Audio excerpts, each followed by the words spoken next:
having fun here, and I'm trying to help this poor little cabbage plant. Looks like it's had better days, but it'll come back. Yes, and ma'am. we're talking about, of course, about gardening and what we can do, and you can grow things. Where we live in the United States, you can have gardens and flowers and vegetables. Well, maybe not so many flowers, but you can do it if you know how. And somebody here knows how. She's a master gardener, Jessie Spring. And thank you. Now she's already, you put soil in there. Yes, ma'am. And then you put water on it. Well, when we were in the break, you watered. Yes, ma'am. So it's ready to plant. Yes, it's a very simple process. Fill these seed starting cells with your potting mix, your seed starting mix, water it, and then you have your choice of seed. Now, you wanted me to mention about the backs of the seed packets. Yeah. A lot of people don't realize this, but when you buy seed at any big box store, it has instructions on the back, and it will make it quite simple for you to figure out when to start your plants. Here, it shows the zones. It's color-coded. So this is a chard, which of course can grow this time of year. And you'll see here, here's our state. And we're right here on the yellow-orange line, and it tells you when to plant it. So for me, here it says I can plant September or October. So even though it sounds confusing, it's actually very simple, and there's instructions there. It even tells you how deep to plant and how far apart to space each plant and how much water it needs, and it tells you that it's a full sun plant. It even tells you how long you have to wait until your harvest. Oh. 55 days. So not only are the master gardeners, I always think about the master gardeners with gorgeous flowers, but they also, the other side of the coin is vegetables.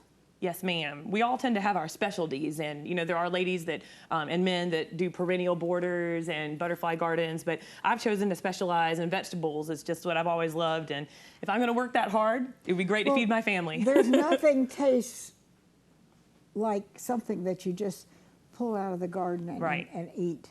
A tomato warm from the sun is unrivaled. It's wonderful. By the time it's been shipped and set inside the store and you bring it home, it's okay, but it's not in the same league as something that you have in your garden. Right, and the nutrition's always a lot better if it's a fresh item from your garden. It's coming straight in off the vine and you eat it that day. It's very fresh.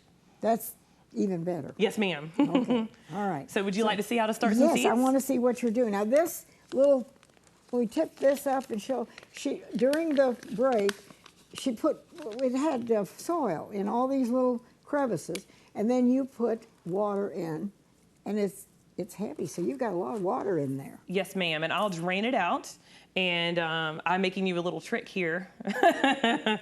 What do you do? Instead of buying fancy seed starting labels at the store, celery, I've put the date that I've started it, and celery is a seed that's very, very tiny. And a general rule of thumb for gardeners is a seed is planted about 3 times its width, about 3 times its width is the depth that you plant it. So these are obviously very small seeds.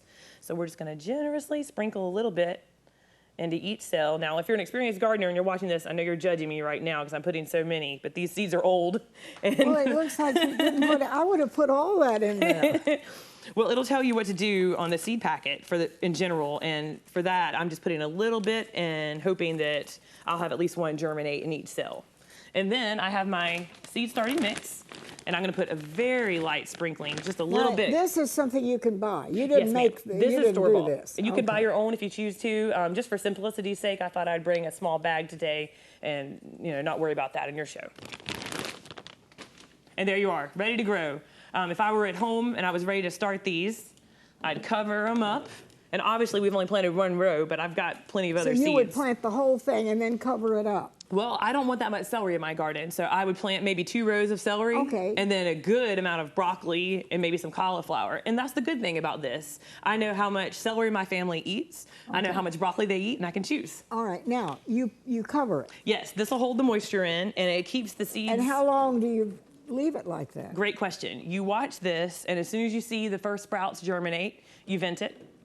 And then as soon as you see the majority sprouted, you take it off. And this can be started anywhere. It can be in a closet. It can be under a bed because it doesn't need light at this stage in general. There are a few plants that need light to germinate, but most vegetables do not. So you could do this in a kitchen cupboard. You can do it anywhere, and then you leave it covered, and once you're ready, you take this off, and then they do need bright light. So I use grow lights at home that I've made, or you can buy them, but they're very expensive to buy. That's why I made some homemade. Okay. And then you plant them eventually. Yes, ma'am. The celery, and it'll tell you on the seed packet, or you can look it up. Clemson has a free website, the HGIC. It's the Home and Garden Information Center, and they have timelines for planting, as well as a list of things that can be direct sown in the garden, or they need to be started this way. Okay, so eventually that would look like this. Yes, except for better. Well, yeah, this one looks like it's kind of sad. See Yes. that? Celery is fun to grow from seed. It's amazing because, of course, we buy celery in the store, and then you see it just coming up in your garden, just like the celery, because it is. Now, do you have, I know people out there think, well, that's wonderful, but do you have to have a vast piece of land to do this? Great question. Celery only takes a few inches to grow. So a common thing, I get this question all the time when we teach these classes, is how big does my garden need to be? And it depends on what you want to grow. A Square Foot Gardening is a great book to read, and it's a very popular thing where you think in terms of dimension. You know, a tomato needs 3 feet around to grow. Celery needs 6 inches around to grow. And you think you get those thoughts in your mind and you plan your garden accordingly. What's the name of the book? Square Foot Gardening by Mel Bartholomew. Square Foot Gardening. Yes. Okay, all right. So now that will tell you the how-to. Yes. But always what the instructions are on the back of the package. Yes, ma'am. And failing that, if you order seeds from a specialty company, the instructions will be on their website. Jesse, how did you get into all of this? I mean, you're knowledgeable. How did you, Thank you. How did you get into all of this? Have you Well, always been a gardener? I have. I grew up and my mom had a garden, and of course we were forced to help her. And she was very successful. When I was a kid, she sold squash to restaurants nearby back when you could still do things like that. And it was part of our lives growing up. We always had a garden, and you know, I would help my family in their gardens. So you just start to enjoy it. But now I run a small farm for my family, just a little hobby farm, and so I do this on a grand scale now. My garden's a half acre. Oh, nice. What is it? I know this sounds foolish, but it seems to me that on the occasions where I have visited someone and they've had a garden and they've had you invited for dinner, and the things that they brought from the garden and picked were so fabulous compared to going to the supermarket and buying it and bringing it home, which Yes, most of us do. Mm-hmm. It's amazing. It is amazing, and some people think that it's strange when I tell them, oh, we're homesteading, this is what we do, but the fact of the matter is that grocery stores have only existed for around 100 years. Back in the day, people did this. This is what they did. They canned, they preserved, they didn't have freezers, but they dehydrated, and they planned for their harvest, and they made their own food.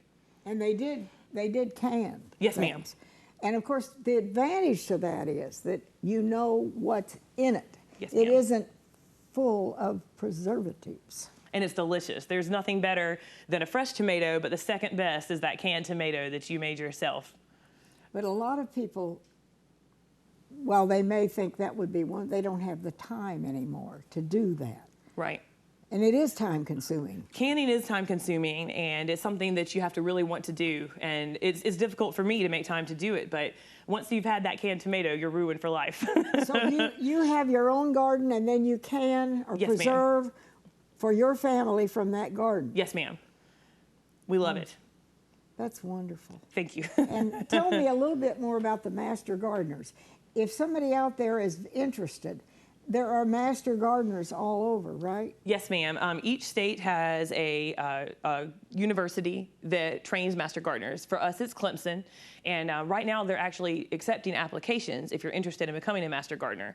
It's a 12-week course, and you take the course and you learn different areas. You study botany, you study plant pathology, and you study some things that really may not interest you. Like, for example, I study lawns, and you know, I'm not interested in grass whatsoever, but it was part of the course, but it prepares you to understand and help people in different areas. So, if someone calls me when I'm volunteering in the extension office with a grass question, I'm able to help them. And you study so many different areas, it's really enjoyable. Well, I think, if I'm not mistaken, the master gardeners do give back to the community. Yes, ma'am. We're volunteers. So many hours or something. Yes, ma'am. We're required to do a certain number of volunteer hours, and you can choose your specialty. People will pull weeds at public gardens, and which is great fun. It's actually a lot of fun. And people do things like this where we'll come and teach and demonstrate. It's great fun. So now, if somebody out there wants to become, or how much time does it take? I mean, do you go to school for years or what to become a master gardener? Great question. It's a 12-week program.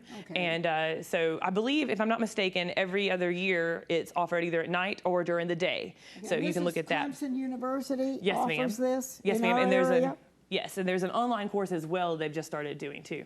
So if you're really interested in learning about gardening, that's I guess the proper way to go about it. Yes, ma'am. And for vegetables, Clemson also offers a course, I believe it's called Sowing and Growing, that's more of a basics, a very good starter course. I actually took it before I became a master gardener. Well, I think, do the master gardeners have a program where they go out into the community and do what you're doing and show people and tell people how to garden? And Yes, ma'am. The Master Gardeners have a speakers bureau, which is what I'm a part of, and we have our different specialties and we teach. So for me, my specialty is vegetables, and this is what I enjoy. And there's lots of people that teach different areas. But you can't just say, well, I want to be a master gardener. I mean, you have to take steps.